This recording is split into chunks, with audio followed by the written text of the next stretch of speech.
Falar sobre as reações no equilíbrio químico. Aqui eu tenho uma representação esquemática de uma reação representando como reagentes A e B. Eu tenho esse símbolo de uma seta, indo e voltando, indicando a reversibilidade do processo, formando C e D. Eu representei as letras, em minúsculo, como se fossem os números que indicam o coeficiente da equação balanceada dessa reação hipotética.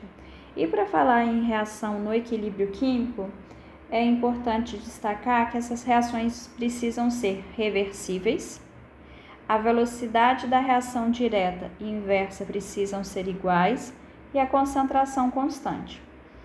Eu friso que, quando eu falo em concentração constante, muitos alunos acabam confundindo na hora da prova por conta de um nervosismo e falam que a concentração é igual. Ela pode ser igual, mas a gente tem que afirmar que a concentração ela é constante, podendo ser igual no equilíbrio químico, mas isso não é uma condição para que a reação esteja dessa forma, representada no equilíbrio.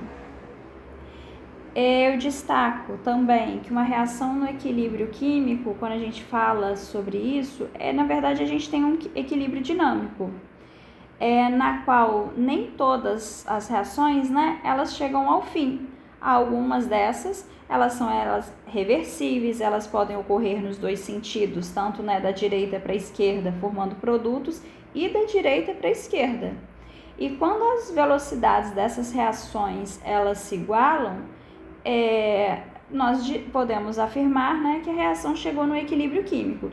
E no equilíbrio químico, as concentrações se mantêm constantes, mas as reações continuam acontecendo em nível microscópico.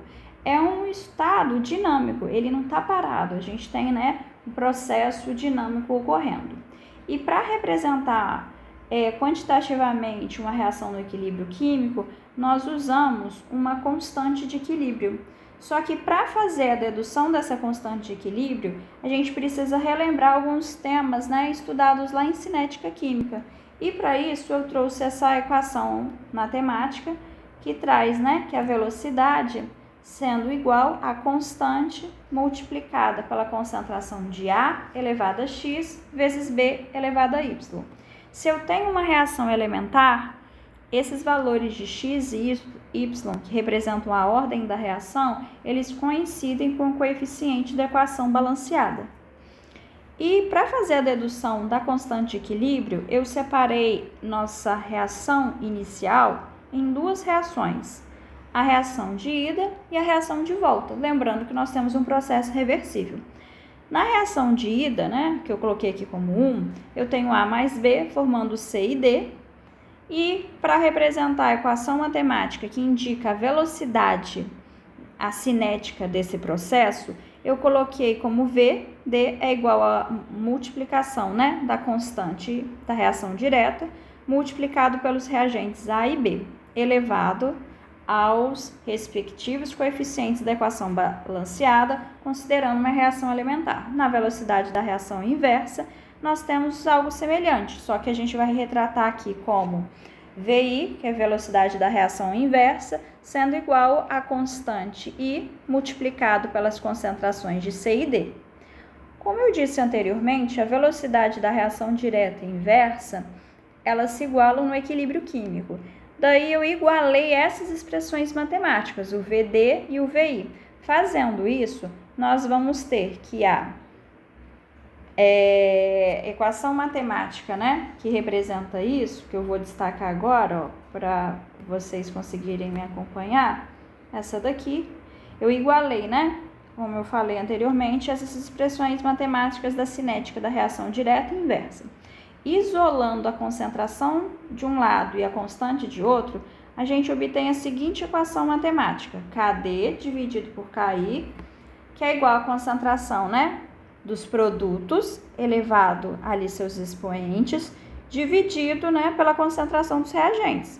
Então, a gente vai ter que a constante de equilíbrio, ela vai ser igual, a concentração de C elevado a Czinho, multiplicado pela concentração de D, elevado ao respectivo coeficiente, da equação balanceada, dividido por A vezes B.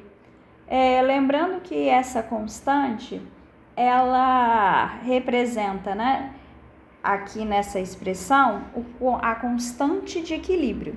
Como a gente está falando da constante de equilíbrio em função da concentração, a gente pode representar, ao invés de K e Q, em alguns materiais didáticos, eles trazem como KC, esse C como sendo a constante. E essa constante de equilíbrio, ele vai nos indicar que lado da reação está sendo mais favorecido. Se esse valor da constante de equilíbrio ele for elevado, o equilíbrio tende a ir aos produtos, porque o produto nessa expressão ele está no numerador. Agora, se esse valor de K ele for pequeno, a gente pode afirmar que a reação, né, que o processo, ele tende a ir para os reagentes. Em alguns momentos, a gente pode encontrar em materiais didáticos, ao invés de K e Q ou KC, como KP, quando a gente tem, né, reações que envolvem gases, envolvendo ali, né, pressões parciais. Eu vou gravar um vídeo depois para falar sobre quais fatores vão influenciar, né, vão afetar no deslocamento do equilíbrio químico. Mas antes de falar sobre isso, eu quero trazer um exemplo de uma reação hipotética envolvendo aqui, ó, 2A mais 3B, reação reversível, seta indo e voltando, formando como produto C.